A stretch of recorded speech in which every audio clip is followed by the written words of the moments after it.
Mr. President, I would say to my colleague from Idaho that I support his amendment, and I hope we get a chance to vote on it. I know right now they're scrambling to try and find an alternative to put up so that they can have something to give their side political cover, because they know, and the reason they're trying so hard is they know that this raises taxes. I mean, to say with a straight face that this doesn't raise taxes, the American people get this. I mean, I think the gig is up.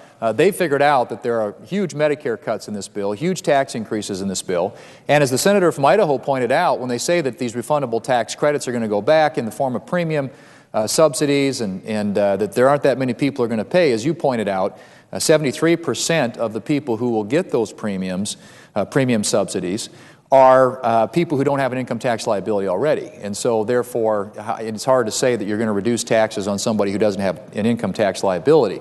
But more importantly than that, there are still 42 million Americans with incomes under $200,000 a year, according to the Joint Tax Committee, who are going to see their taxes go up under this. So you've got literally millions and millions of Americans under $200,000 a year, and as you mentioned, the President's promise was he wouldn't raise taxes on anybody over $250,000 or under $250,000 a year.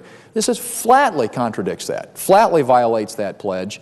And I can't fathom anybody coming here with a straight face and saying, oh yeah, this doesn't raise taxes. Of course it raises taxes.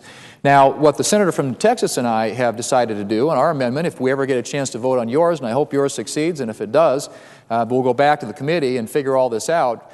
But we also offered an amendment that we think makes sense, or a motion I should say, because it aligns or synchronizes the dates of all this. What has happened here is, in a very, I would say, deceptive way, they have understated the cost of this bill. And my colleagues who are on the floor right now have alluded to this, but they tried to get it under $1 trillion. And in that attempt to try and get it under $1 trillion, they had to come up with some budgetary gimmicks. Now, just to illustrate that with a bar chart, you can see in the first 10 years that this bill, starting today and going to the year 2019, the spending in the early years doesn't show up much. Well, that's because most of the spending gets put off until January 1 of 2014.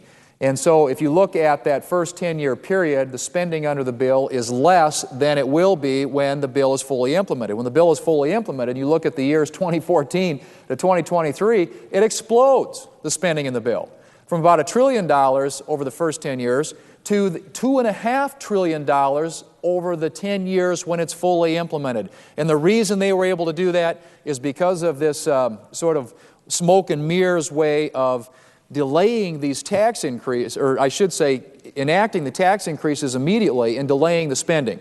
And so the American people are going to end up spending $71 billion in tax increases out of their pockets, out of the American taxpayers' pockets, or about $600 per taxpayer, before they ever see a benefit under this bill. So what the senator from Texas, Senator Hutchison, and I are offering is a motion that would delay the tax increases until such time as the benefits begin. That, to me, would seem to be a fair way to go about making public policy. What they have done in an effort to obscure the cost of this, the overall cost of this, is to say that 22 days from now, we're going to raise your taxes. January 1 of this year is when most of these taxes on prescription drugs, taxes on medical devices, taxes on health plans, all the taxes in the bill begin to take effect January 1 of this year. So for the next 4 years, people are going to be paying taxes out of their pockets. And I might add, because of the taxes that are going to go on all these device manufacturers, prescription drugs, health plans, will get passed on in the form of higher premiums. So they're going to see tax increases and premium increases before they ever see a dollar of benefit.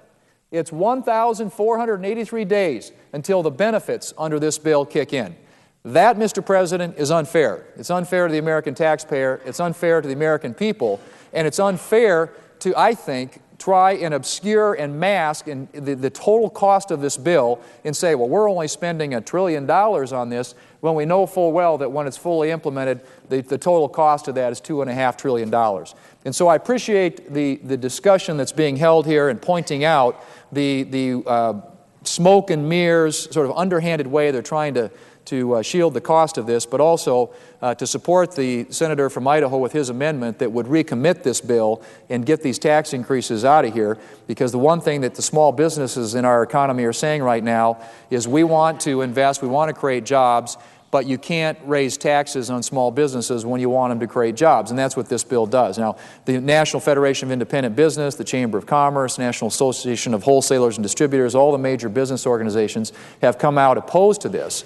And the National Federation of Independent Business, in a letter yesterday, said, you know, we don't support policies that increase the cost of doing business and that raise taxes, and clearly that's what this bill does. So our amendment, our motion, I should say, is very simple, and that is it just simply delays the tax increases until such time as the benefits begin.